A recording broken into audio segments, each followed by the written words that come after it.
Ladies and gentlemen, good day all. So today we are going to look at gas laws. So we are starting with the kinetic molecular theory of gases, and this attempt to the molecular theory of gases is attempt to explain the properties of gases such as pressure, temperature, and volume. Although we have many different properties of gases, but specifically on the kinetic molecular theory, we are going to look at pressure, temperature, and volume. So by looking at what they are made of and how they move, we are going to look at how these properties are applicable under the constituent and how these gases move from one point to another. So when we said kinetic refers to motion, that is when something is moving from one position to another. So we refer to that as kinetics.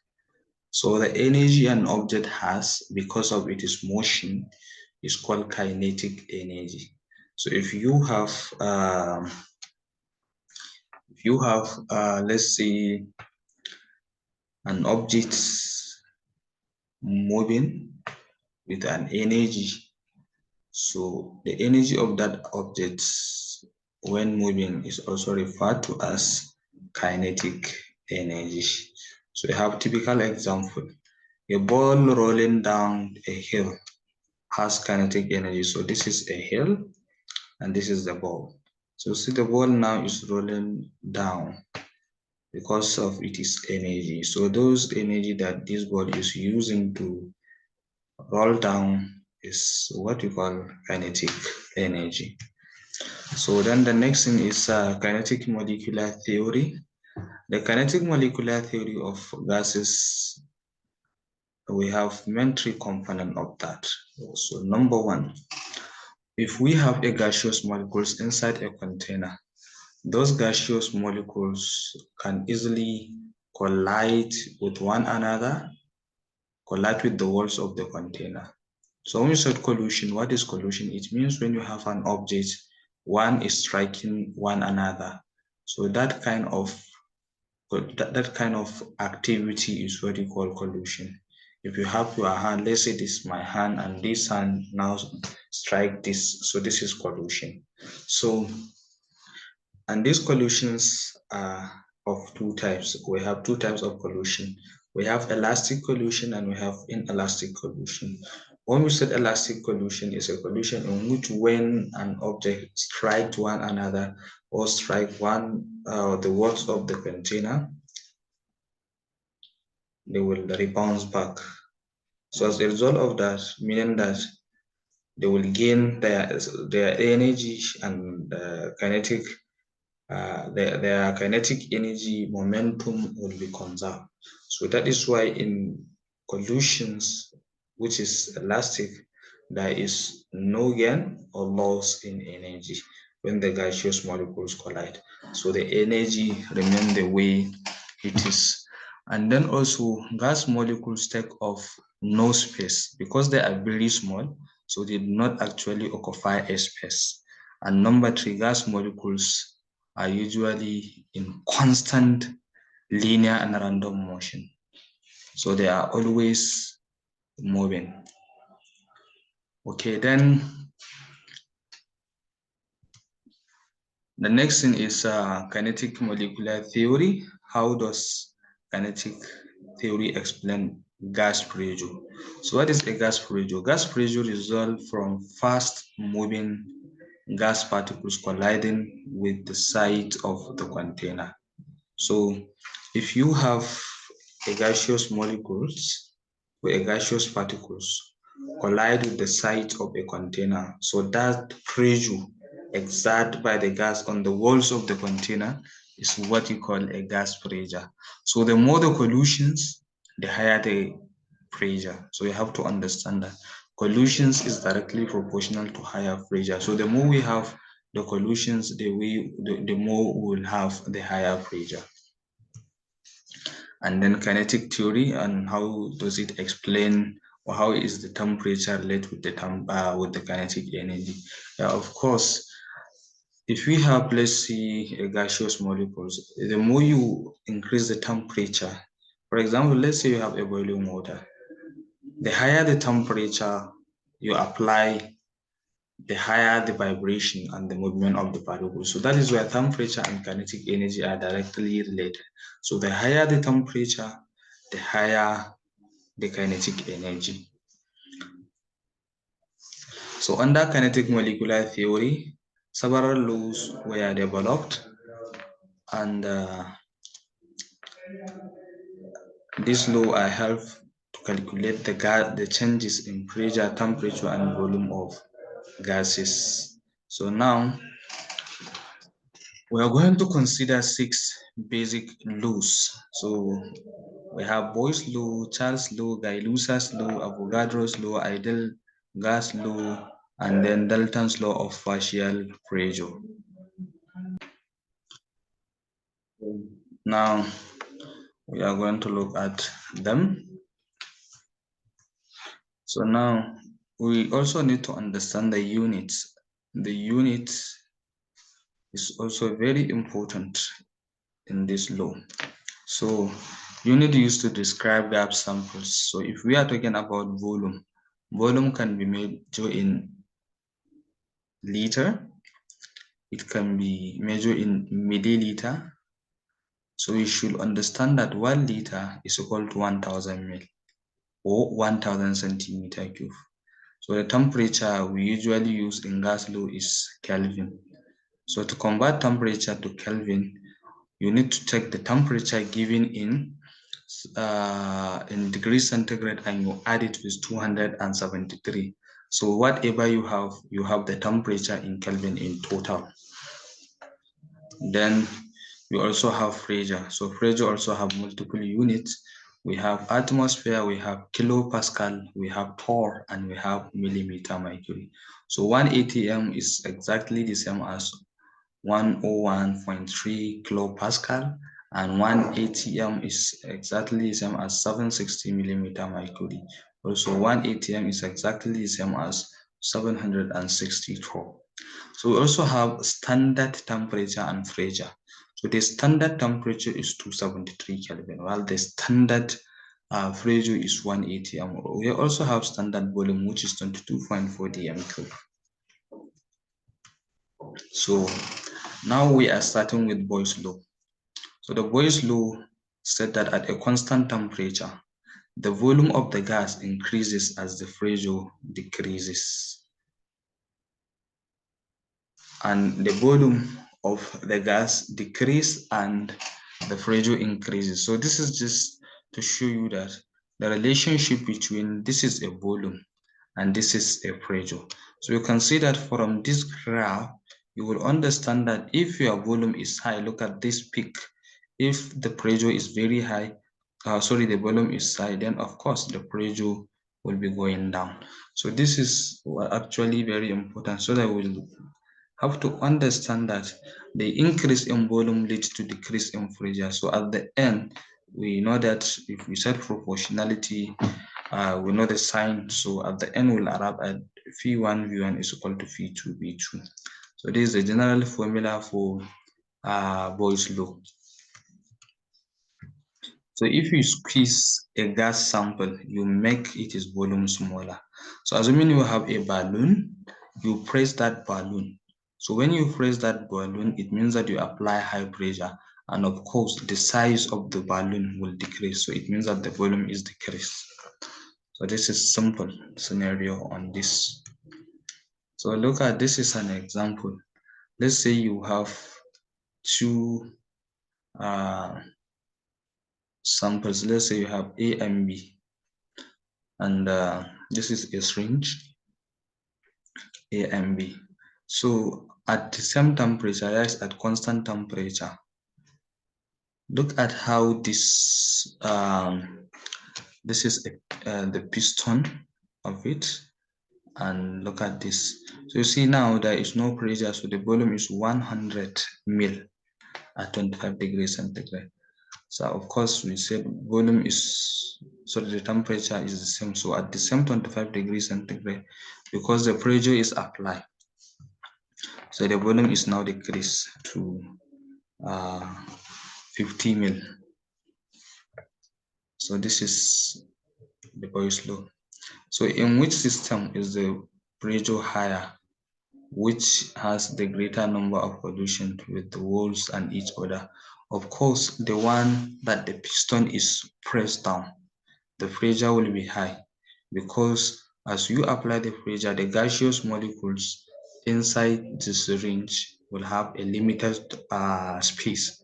So as a result of that, the collision between the gaseous molecules will be higher because of the space is very low. So, and the number of gaseous molecules remain the same. The volume decrease, and of course, the movement will increase and the collision at the same time. So you see, this is a question: in which system is the pressure high? So the answer is B. So now we have example. 2.00 liter of a gas is at 740 millimeter mercury pressure.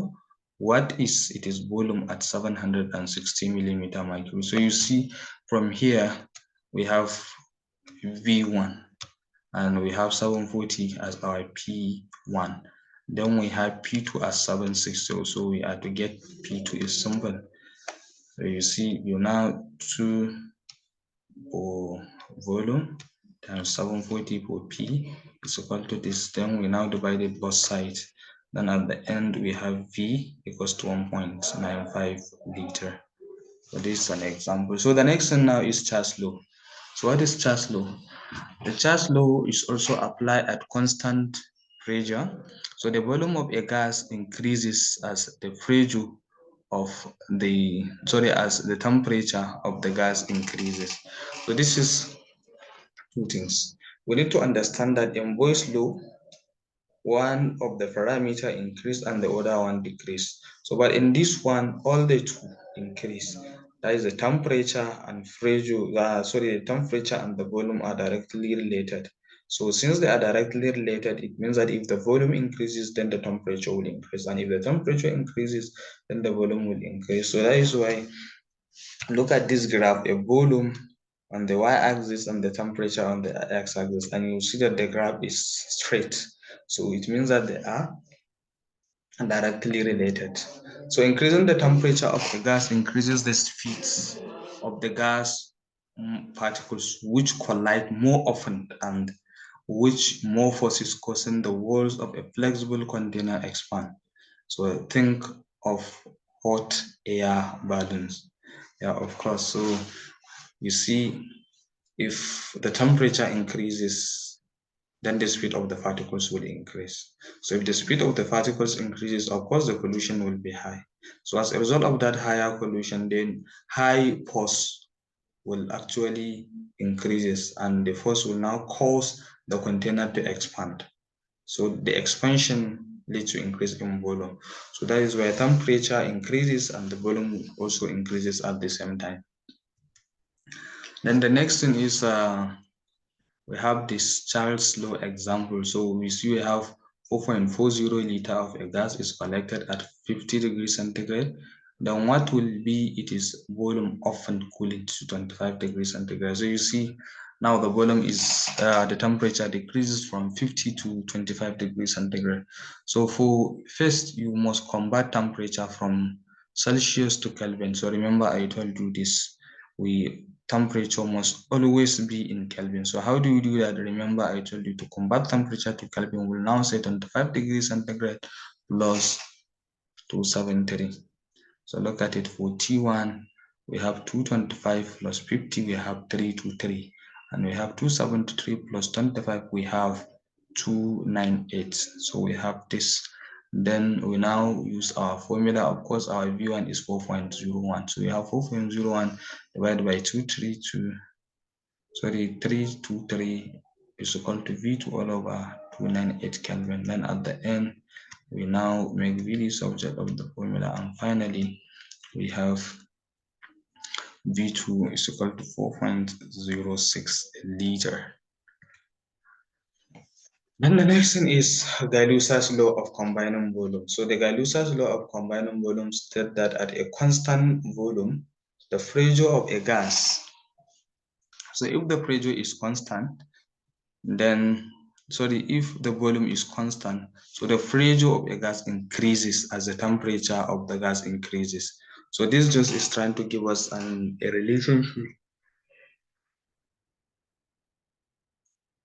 relationship between gas law,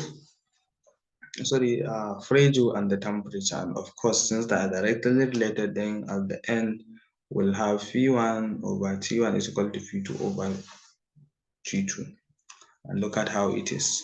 The pressure on the y-axis and the temperature on the x-axis. So look at it, it is straight, and this indicates that they are directly related. So see, this is example still cylinder. So in one, you see that we have it contains 500 molecules of oxygen at 400 degrees centigrade. Now under still cylinder, it contains 500 molecules of oxygen at 800 Kelvin. So now, in which system do the oxygen molecules have the higher average kinetic energy? Of course, in B, because the temperature is higher there.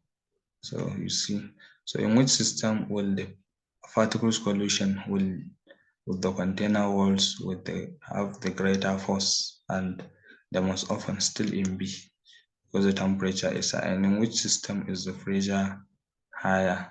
Of course, in B. So that is it. So example, in a rigid container, a gas has a pressure of 1 atm at this. So you see, this one, you are given two temperature and one pressure. So you can just convert the temperature to Kelvin, and after you do that, then you now calculate your P1. So you see, sorry, your P2. So at the end, your P2 is now equals to 1.4 atm. So unit conversions practice. So if you want to convert 56 liter, so the 56.0 milliliter to liter. So remember, I told you 1 liter is exactly as 1000 mil. So it's simple. So convert. So this is simple. It means that you'll just divide it by 1000. And remember, I told you, you can just even decide to draw a relationship. 1 liter is equivalent to 1000 mil, and x liter is equivalent to 56. So you cross multiplication, then at the end you have 0.056. So and now we have convert 65.6 gram of water to moles. So you have to calculate the molar mass of water. So what is the molar mass of water? It's 18.02. So you just see mole is equal to mass all over mass. So, molar mass. So the mass is 65.6 gram and the molar mass is 18. So at the end, we will end up of having 3.64 mole of water. So this is temperature in torr to 1 atm. So remember, I told you 1 atm is equal to 760 torr. So you see, at the end we have 1.04 atm. So combined gas laws. So we have a general gas equation. So this general gas equations is just trying to combine all the three laws, which is Boyle's law, Charles law, Gay-Lussac's law, and at the end we have V1 all over T1 is equal to V2 all over T2. And then we have example for this. You see from here we have three parameters. We have 2.0 as our B1. We have P1 2.5 atm, and we have T1. Then the question said, what is the volume? So it means that V2 is unknown. So, and the temperature is 33, and that is the T2, and the P2 is 1.5 atm. So you can just, you see, these are the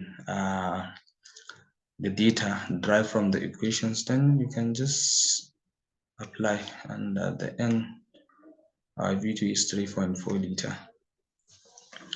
And this is another one. So this one is simple. You can also do it on your own. Simple. So this one is to get the final temperature, which is T2. So you see it's 250 Kelvin. So what is STP? When we say STP, it means standard temperature and pressure. So STP is the abbreviation for the standard temperature and pressure. So standard temperature is 273 Kelvin. So know this.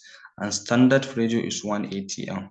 We must memorize the meaning of STP. Yeah. So now the next thing that we are going to look at is Avogadro's law. So Avogadro's law states that the equal volumes of gases at the same temperature and pressure contain equal number of molecules. So it means that at constant volume, the temperature and pressure, the equal volume of gases, if the temperature and pressure are constant, so it must contain equal number of molecules. So it means that V is directly proportional to N. So 1 mole of any gas takes up a volume of 22.4 liter at STP. So it means that this one is just trying to give us a relationship between volume and a number of molecules, that is mole. So therefore V is directly proportional to N. So we can now say that at the end, since they are directly related, we'll now have V1 over N1 is equal to V2 over N2. So, and we have to understand that 1 mole of gas at STP is 24.4 dm3. So that's the standard volume. So memorize this, is important. So Avogadro's law, 1 molar volume of gas takes up a volume of 22 at STP. So how many molecules of gas, of any gas, are there in 22.4 liter at STP? So it's simple. 1 mole, which is 6.022 times 10 raised to the power of 23. So this is Avogadro's number. So we have a formula which says mole is equal to volume all over 22.4 dm3. So that is this. So at STP, 1.0 liter of helium gas contains the same number of atoms as 1A, 2.0 liter of krypton, B, 1.0 liter of Ne, then 1.5 liter of air. So therefore, the equal volume, as we said, the equal volume of gases contain the same number of molecules of. So the answer is B, because how many lithium gas do you have? It's just 1 molecule. So therefore, 1 molecule of gas is the same thing as a 1 liter, or 1 liter of helium is the same thing as 1 liter of any gas. So you see, that is why we have B, not 2.0. If it is 1.0 liter of krypton, is correct. It must be 1 liter.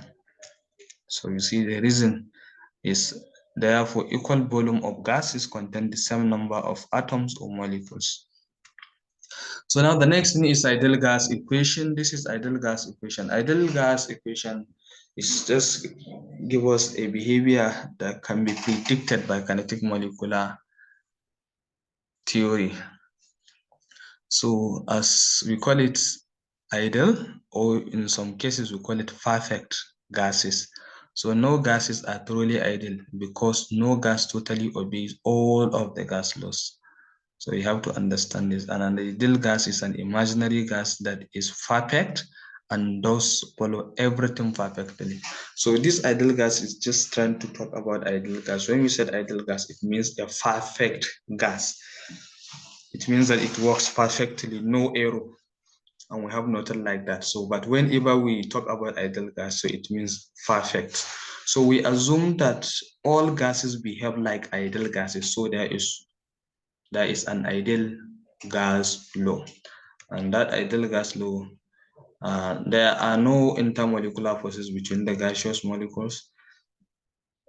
and the volume occupied by the molecules themselves is entirely negligible related to the volume of the container. So under ideal gas, there are two things that are considered negligible. That is number one, between a gaseous molecule, so there is no intermolecular force of attraction. And number two, the volume occupied by those gaseous molecules is considered negligible because they are very small compared to the walls of the container. So we have, this is the ideal gas, Pb is equal to nRT. So P stands for pressure in atm, V volume, N is number of moles, then we have temperature in Kelvin, then we have R universal gas constant, which is 0.08206 liter atmosphere per mole per Kelvin. So this is an example. So how many moles of oxygen will occupy a volume of 2.50 liter at 1.20 atm and 25 degrees centigrade? So we have our Phi 1.2 and we have our B, we have our R, which is constant, and we have our T. So we see we now make N subject of the formula, making that we have Phi B all over RT, and we now substitute all the values. Then at the end, we have number of moles is equal to 0.123 moles of oxygen. Then this one is another one. So this one is, we have to get volume. So it's simple. And we are given a mass in grams of oxygen. So 12.4 grams, we have to divide it with the mass. So we have to get mole. So how do we get mole? So P is 762, it's already given. So we want to convert it to ATM. So we convert it to ATM. Remember how to convert it. So it's just that you take the temperature given and you divide it by 760. So from there, it will be converted to ATM. So we have 0.995 ATM. Then at the end, we have N, and we want to get the mole. So it's mass all over, molar mass. So the molar mass of oxygen is 16 because we have two molecules of oxygen, sorry, two atoms of oxygen. So 2 times 16, the molar mass of oxygen is 16. So that is how we arrive at 32. So therefore our moles now is 0.388 mole. And from there we just substitute, and finally we have 9.28 liter. So what is STP? STP is the standard for the standard temperature and pressure. So standard temperature, as we explained, is always 273, and standard pressure is always 1 atm. So example using STP, at 1.081 atm of pressure and 30.0 degrees centigrade temperature, a gas occupies a volume of 65.5 mils. So what will be the volume of the same gas at STP? So you see, now which gas law are we going to use? We are going to use combined laws. That is the general gas equation. Phi V over T1 is equal to Phi 2 V2 all over T2. So we now use this, and at the end we arrive at our volume 106 mil. So 1 mole, which is the Dalton's law of partial pressure. So the Dalton's law of partial pressure is just trying to give us an idea. In a mixture of gases, each gas exerts a certain pressure as if it were alone. So each of the gas, for example, look at, this is oxygen, this is nitrogen, argon, water, carbon dioxide, and so we consider them individual molecules. So now each of the individual gas exert its own pressure. So the pressure of each gas of the pressure of each one of these gases is called the partial pressure. So each of these pressure of an individual gases is considered as partial pressure. Then to get the total pressure of the mixture of gases, then you sum them all, you add everything. So you see, if you add this all for oxygen to carbon dioxide, will end up of having 1.101.3. So that is this. So to get the total pressure, you have to add or sum the partial pressure of an individual gases. So that is why you see the P total, that is the total pressure, is equal to P1, P2, P3 up to Pn. So depending on the number of it is. So you see, to get the total partial pressure of a gas, you have to add the partial pressure of the individual gases. So now, what is the total pressure of a mixture of gases made up of carbon dioxide, oxygen, and helium if the partial pressure are 22.3 Kelvin Pascal, kilopascal, 44.7 kilopascal, and 122. So this is just summation. So you sum everything, and finally you have 179 kilopascal, and that is this. So another one mole of any gas at STP occupies a volume of what? So the answer is 22.4. Remember.